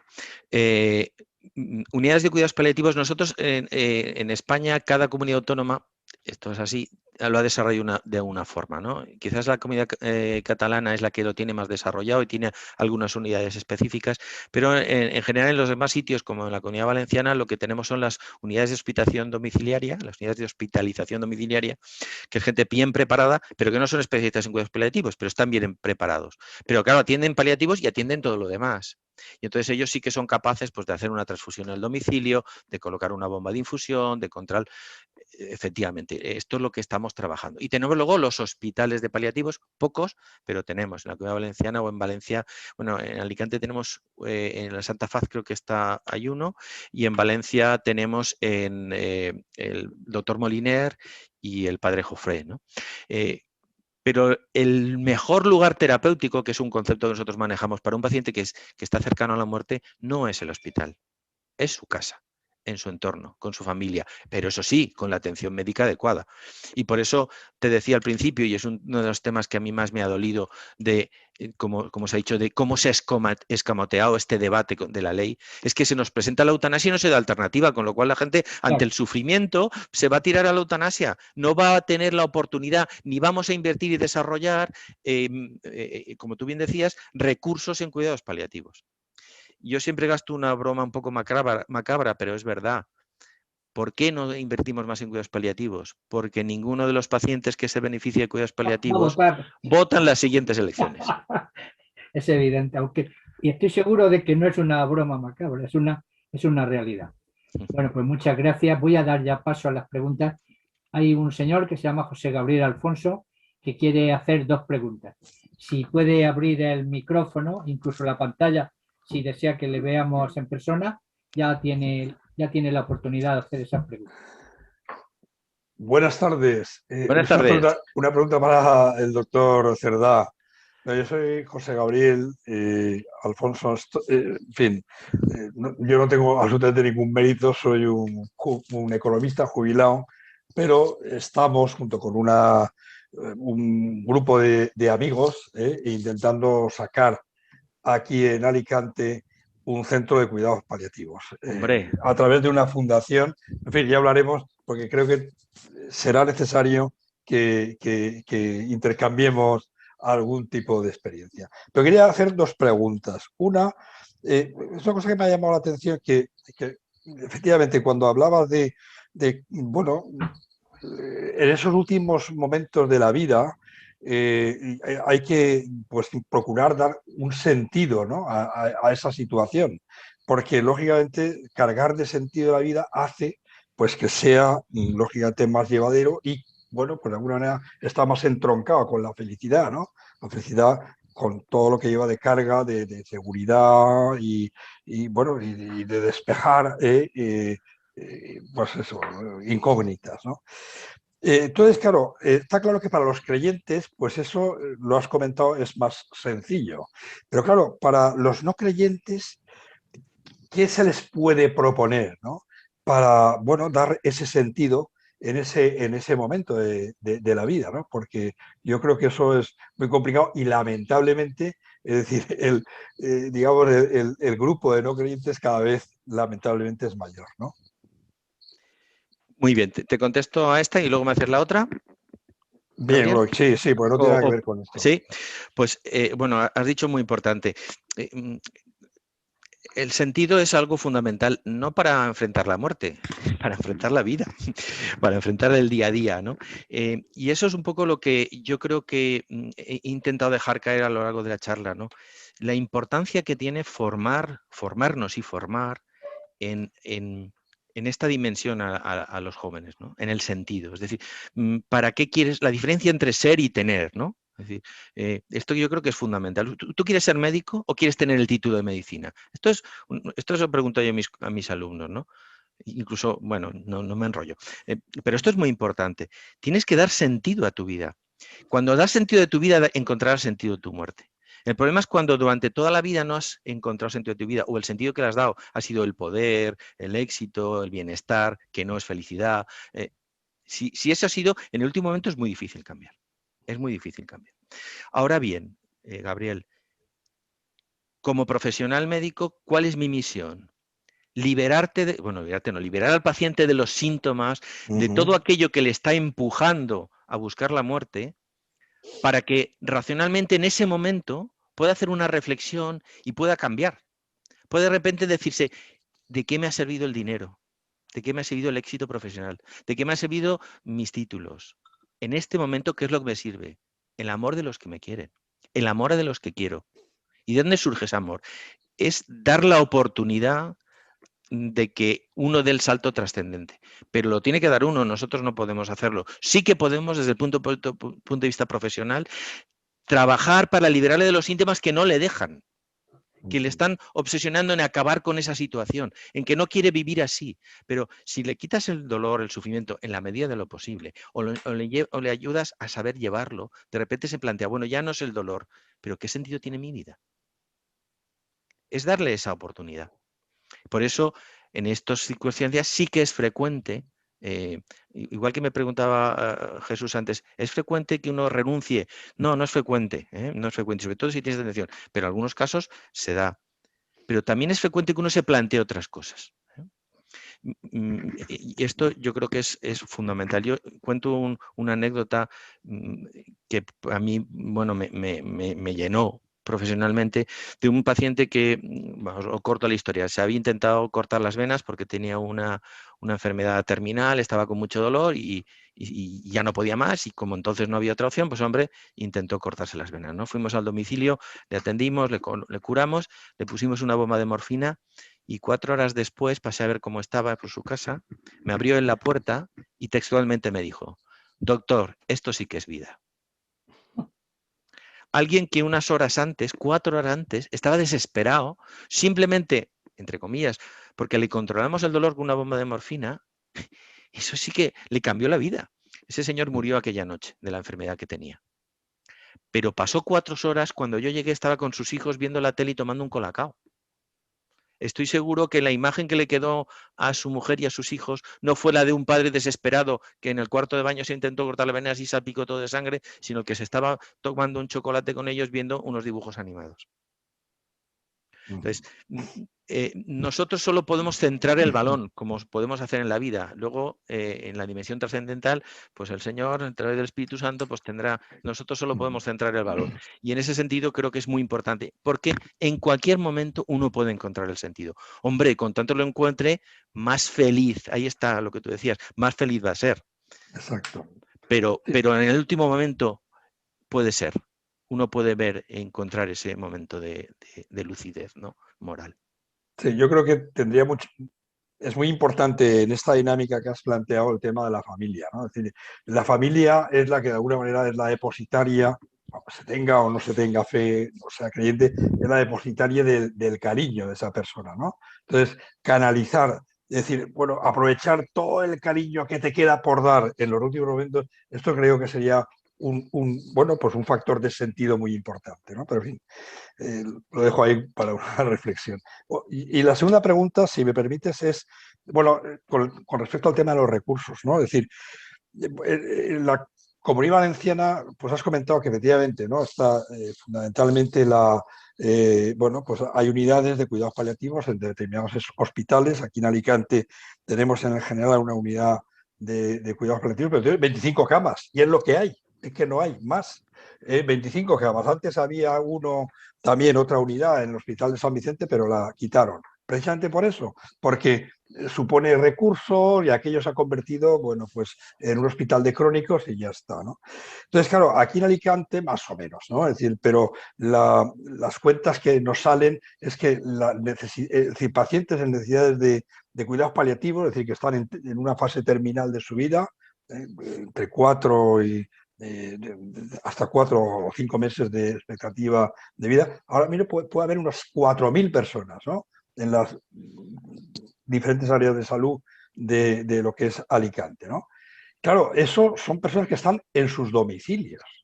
Entonces, claro, lógicamente, es decir, ¿qué recursos tiene, ¿no? la administración, la sanidad pública ahora mismo, pues para atender a ese tipo de pacientes?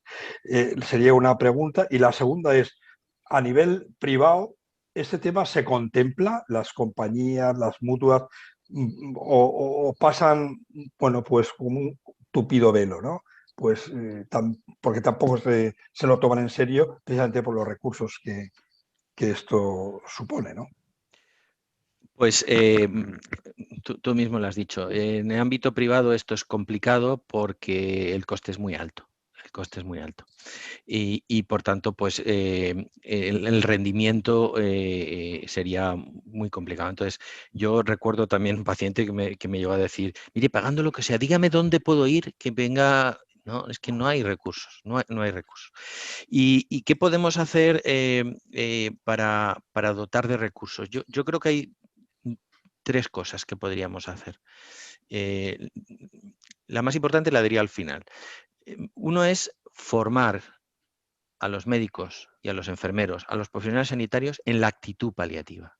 En la actitud paliativa. Porque estamos tan engreídos con nuestra medicina que pensamos que nuestro único objetivo es curar y curar y curar, y que para curar lo que haga falta y toda la inversión en tecnología para curar. Pero lo importante no es la enfermedad, es el enfermo.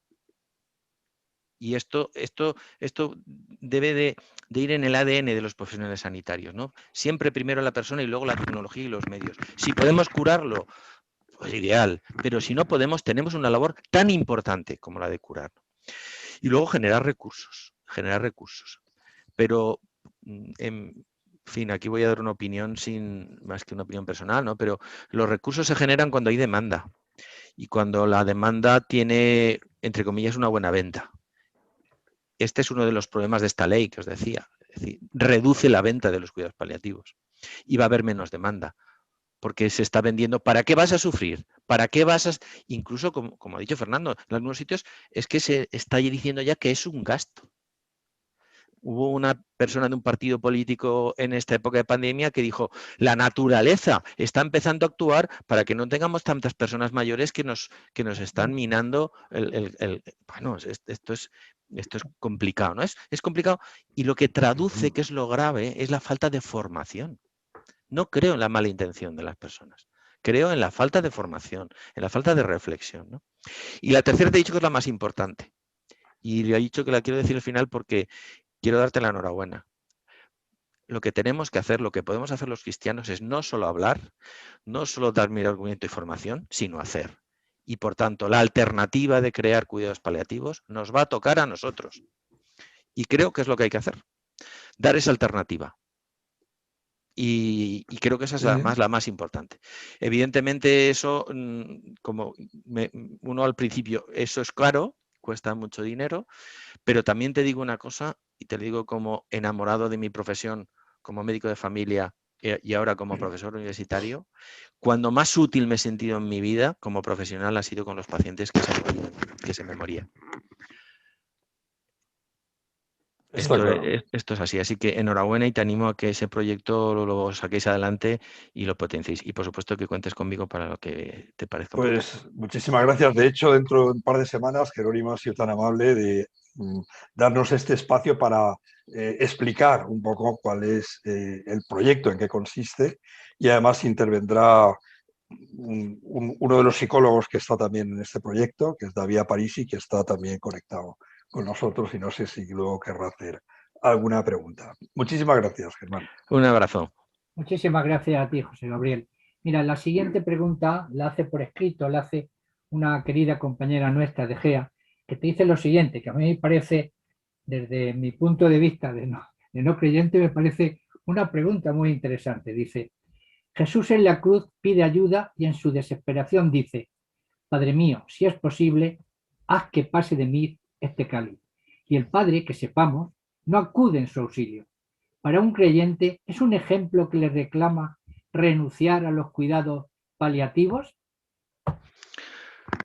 No, en mi opinión no. Es decir, Jesús en la cruz era un hombre que era Dios, pero un hombre. Sufrió como hubiéramos sufrido cualquiera de nosotros. Y por tanto, no es que no pudo evitar, sino que estaba transmitiendo ese sufrimiento al nivel más alto, ¿no? Sí acudió con él. ¿Por qué murió? Sí acudió a su vida. Cuando eso llegó, exhaló. Es decir, el sacrificio que hizo por nosotros en la cruz es el que da sentido a mucho al sacrificio que hacemos los demás, porque es una forma de parecernos a Él. Y de parecernos a Él quiere decir que nos parecemos a Dios. Mira, cuando hablábamos antes de felicidad, cuando hablábamos de qué es lo que buscamos todos buscamos ser felices. Todos. El terrorista que pone una bomba está buscando ser feliz. La mujer que aborta está buscando ser feliz. El misionero que se va a cualquier país del tercer mundo está buscando ser feliz. ¿Pero qué es ser feliz? Esta es la gran pregunta. Vuelvo al tema que veis que soy muy pesado y reincidente, a la reflexión. ¿Hemos pensado qué es ser feliz? ¿Dónde reside la felicidad? No reside en el bienestar, no reside en el tenerlo todo, no reside en no tener dolor, reside en que tenga lo que tenga, sea rico o no, ser rico tampoco es un problema, pero ser pobre tampoco. Yo puedo ser feliz de las formas. ¿Qué es la felicidad? Es la plenitud. ¿Y qué es la plenitud? La plenitud es Dios. Cuando yo me voy pareciendo a Él, voy viviendo de la felicidad de esa plenitud. Cuando yo soy capaz de pasar por encima del sufrimiento, cuando el sufrimiento no hace mella en mí, he superado eso, soy feliz a pesar de eso, que estoy cumpliendo, estoy cercano a Dios, me estoy pareciendo a Dios. No sé explicarlo mejor. A ver si el sufrimiento normalmente te mete en ti mismo, te encierra, te proteges. Incluso pasas por encima de los demás por tu sufrimiento, ¿no? Y esta es la posición de la cruz, cuando tú abres los brazos a pesar del sufrimiento, cuando tú ofreces tu sufrimiento, cuando el sufrimiento tiene sentido porque te ayuda a liberarte del propio sufrimiento, a que el sufrimiento no condicione quién eres, entonces tiene sentido. Jesús, como hombre, sufrió y en aquel momento y la posición de la cruz llegó al máximo de sufrimiento. Y cuando llegó a ese máximo y lo ofreció, la misión de sufrimiento acabó y entonces exhaló, murió y luego resucitó. Bueno, no sé si os lo he explicado bien. Muy bien. Pilar, ¿quieres de alguna forma reintervenir ahora ya física y personalmente o te das por conformada con la contestación? ¿Quieres añadir algo? Que agradezco la intervención de Germán y tanto su respuesta a mi pregunta como su plática. Muchas gracias. Muchas gracias. Muy bien. Mira, hay una pregunta también escrita de una profesora de la universidad de aquí de la zona. Ahora te doy un poco más de detalle. La pregunta dice lo siguiente. Más que una pregunta, realmente es casi, te pide un complemento de intervención. Viene a decir, estoy de acuerdo en el enfoque adoptado en esta conferencia. Me gustaría resaltar que la eutanasia no se ha dado en la sociedad occidental hasta ahora. Probablemente está más relacionado con la falta de reflexión que con la maldad, pero sobre todo está relacionado con la pérdida de los valores humanos y el triunfo del materialismo. Me gustaría que ampliara el tema del humanismo, ese ser y tener del que habla a sus alumnos. Y creo que continúa y dice, me interesa como profesora que soy de la Universidad Miguel Hernández de Elche. Se llama Pilar Viviente. Pilar, es verdad lo que dices, hasta el punto que hablamos de eutanasia en el primer mundo. En el tercer mundo no se habla de eutanasia y no es que no haya sufrimiento. Lo que hemos desarrollado por esa sociedad materialista y emotivista, muy emotivista, es la incapacidad de enfrentarnos al sufrimiento, la incapacidad de enfrentarnos a la frustración de que no ocurre lo que queremos. Y eso nos lleva a tener una muy poca capacidad de enfrentarnos a esa situación. Recientemente me comentaba un compañera pediatra, que tuvieron un niño que llevaron urgencias con un ataque de histeria, gritando, pegando, lo trajo el policía municipal que le pegaba porque no le habían comprado el iPhone 11 o el 12 o no sé qué número, ¿no? Y hubo que sedarlo, no una sedación como la terminal, lógicamente, pero que hubo que aplicarle una medicación para bueno, esto es incomprensible. Incomprensible porque probablemente eso ha ocurrido porque es la primera vez que le dijeron que no. Y el chiquillo, pues no sé si tendría 7, 8 años, no tenía recursos para enfrentarse a un no.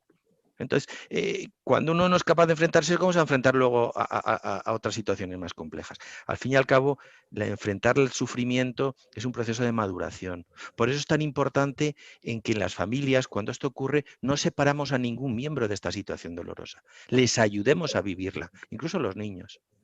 Se les va explicando para que vayan entendiendo, pero que no pierdan el contacto con el abuelito que está malo o con su padre si es el que está malo, sino que, porque si no, lo que estamos creando es un mundo terrorífico, misterioso, oscuro, del que no sabemos nada y que ante tanto pánico, ¿no? Hay que normalizarlo como una muerte normal. Me preguntabas que en el ámbito con mis alumnos, ¿no? ¿Cómo hablo de estas cosas? Bueno, yo he puesto en marcha un proyecto que estoy, la verdad, disfrutando mucho con ello, y es con un grupo de alumnos con los que, bueno, pues en clase veía que estos temas les interesaba, entonces un día dije, oye, los que queráis, quedamos hoy a comer y hablamos de estas cosas, ¿no? Entonces estamos quedando, bueno, ahora ya a comer no, lo estamos haciendo por Teams, pero quedamos a hablar, y entonces hemos empezado un recorrido desde la razón a ver a dónde nos lleva, ¿no? Y entonces, ¿qué buscamos todos? La felicidad. Bueno, vamos a intentar qué es la felicidad. ¿Qué es la felicidad? Pues tiene que ver, bueno, incluso además lo estamos escribiendo, ¿no? Entonces, una de las cosas que hemos llegado es que la felicidad no es placer y que la felicidad no es tener, sino es ser. Uno no tiene felicidad, uno es feliz. Y la dimensión del ser, ¿dónde está? No está en el tener, no está en lo material. ¿Dónde está? Está en la dimensión espiritual.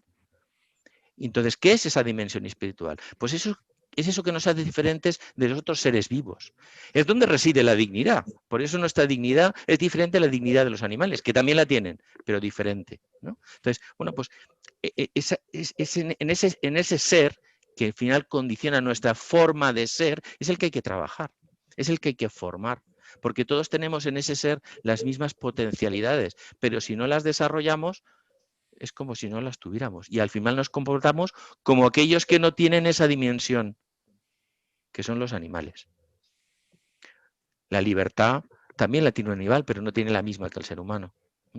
Bueno, esto sería muy, muy complejo, pero esta reflexión es importante porque de repente te das cuenta que estás buscando la felicidad donde no está y la estás buscando en tener. Y cuando tienes más, y cuando tienes el iPhone 11, el 12, y cuando no, 2, y cuando no, un coche más caro, o no me basta con ser catedrático, ahora quiero ser rector, y ahora quiero, en fin, no sé.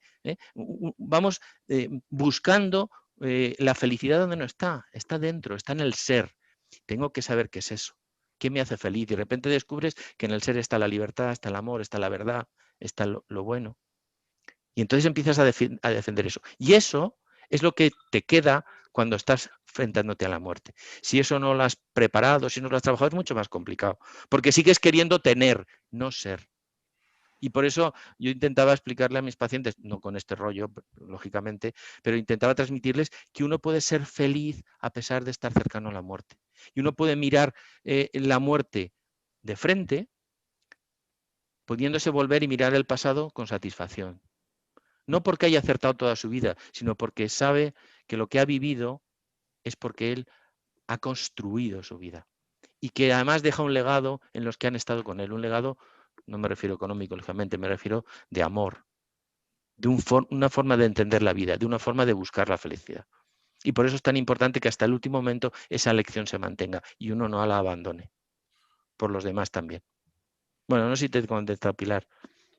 Bueno, vamos a ver.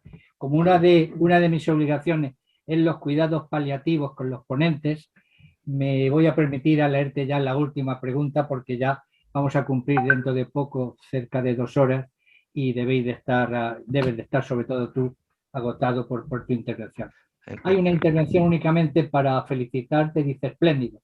La dice José Pascual Bueno. Dice espléndido, muchas gracias por la charla. Simplemente vamos a ver una dimensión un poco más práctica. Es evidente que los cuidados paliativos son caros y por lo tanto este es un proceso muy difícil. Entonces la pregunta es, ¿hay algún partido político que lo contemple, aunque sea de lejos, como un proyecto a largo plazo en su programa político? Y si no, que es lo que me temo, ¿qué podemos hacer los que creemos en eso por defender la dignidad de la persona en vida? ¿Qué podemos hacer? ¿Cómo podemos presionar? Alguien tendrá que empezar a mover este asunto. Así de simple. Pues, a ver, Marco, yo realmente no estoy al tanto de los programas de los partidos políticos y me refiero al tanto en la última época. Pero sí que te puedo decir que hasta ahora todos los partidos políticos han intentado poner en marcha proyectos de paliativos, desde el famoso proyecto Palet a tantos otros. Pero se han quedado siempre en el papel, porque son caros, porque luego no se dan cuenta que no es de los puntos que tiene más atractivo para sus votantes y por tanto se han quedado la mayoría de los casos o sin empezar o a medio empezar, ¿no? ¿Qué podemos hacer? Mira, esta es una pregunta que me he hecho yo personalmente muchas veces, ¿no? Y está en relación también a lo que antes le contestaba Gabriel. Yo creo que tenemos que presionar al ámbito público, porque es verdad que nosotros podemos dar solución en el privado, pero no en el público, ¿no? Y luego creo que a la propia Iglesia, ¿no? Es decir, yo creo que igual que tenemos Cáritas que hace una labor impresionante, pues tendremos que empezar a tener también, y tenemos muchos hospitales católicos, bueno, pues tendremos que pensar también en tener una acción paliativa, de cuidados paliativos, integrada en estos hospitales con una visión católica y que esté subvencionado por nosotros, ¿no? Igual que subvencionamos otra serie de cosas. Tenemos que dar la alternativa y tenemos que dar la alternativa en todos los campos, cada uno en el suyo. En el tema de la formación yo creo que es fundamental. Yo soy el profesor de la asignatura de Medicina Paliativa de la Universidad Católica de Valencia y esta es una de mis misiones fundamentales, que los chicos salgan con una visión clara de lo que son los cuidados paliativos y que asuman una actitud paliativa, sean lo que sean luego, ¿no? Y luego, bueno, pues en todos los foros que podamos abrir la mente a las personas a lo importante que es defender la esencia que nos hace seres humanos, que es que estamos vivos. Las 2 últimas intervenciones no contienen preguntas, pero como son muy positivas por tu intervención, te las voy a leer. Si fueran negativas, evidentemente las obviaría. Esas las has obviado, esas las has obviado. Pilar Viviente, que es la última Pilar de las 2 que han intervenido, te dice magníficamente explicado. la construcción de una identidad. Mil gracias. Y Nacho añade, muchas gracias por tu excelente charla, Germán. Es un orgullo compartir. Ah, bueno, este es amigo. Este es de la familia. Este es el clásico que interviene después para que la última noticia sea positiva, ¿no? Está a favor, claramente. Este es amigo. Exacto. Muchas gracias, Gea, por permitirme acceder a esta reunión. Al contrario, Nacho, gracias a ti por intervenir. Y poco más, voy a cerrar el acto, salvo que Jerónimo quiera decir unas últimas palabras. Jamás pensé que, hablando de la muerte y de cuidados paliativos, me lo iba a pasar tan bien como me lo he pasado esta tarde. Insisto, será una conferencia que repetiré tranquilamente viendo el vídeo, y ha sido un placer. Fernando ya lo conocía y por tanto el placer es repetido, pero en tu caso ha sido un placer inédito conocerte, escucharte, ver cómo está el estado de la situación y rogarte que no sea la última vez que nos puedas atender con tus conocimientos y con tu generosidad. Muchísimas gracias, Germán. Estoy seguro que ahora el presidente te las dará oficialmente. Bueno, no, pero las mías son sinceras. La mía, yo, pues muchas gracias. Quiero agradecerte porque realmente hemos aprendido mucho. Yo al menos he aprendido mucho. Lo he seguido con muchísimo interés, mucha atención. Y el vídeo que sale de aquí, bueno, pues lo debe tener que ver alguna vez que otra, porque aclara muchos conceptos. También aplaudo a Ginés Marco. Ginés Marco fue el causante de que tú estuvieras aquí. Así que, amigo también es amigo. Te dices que le mando un aplauso y las gracias porque realmente ha acertado y mucho. Muchas gracias, oye. Me parece que tendrás que venir venir no, presentar, porque de venir ya parece que va a ser difícil, pero que sí hacer alguna otra intervención.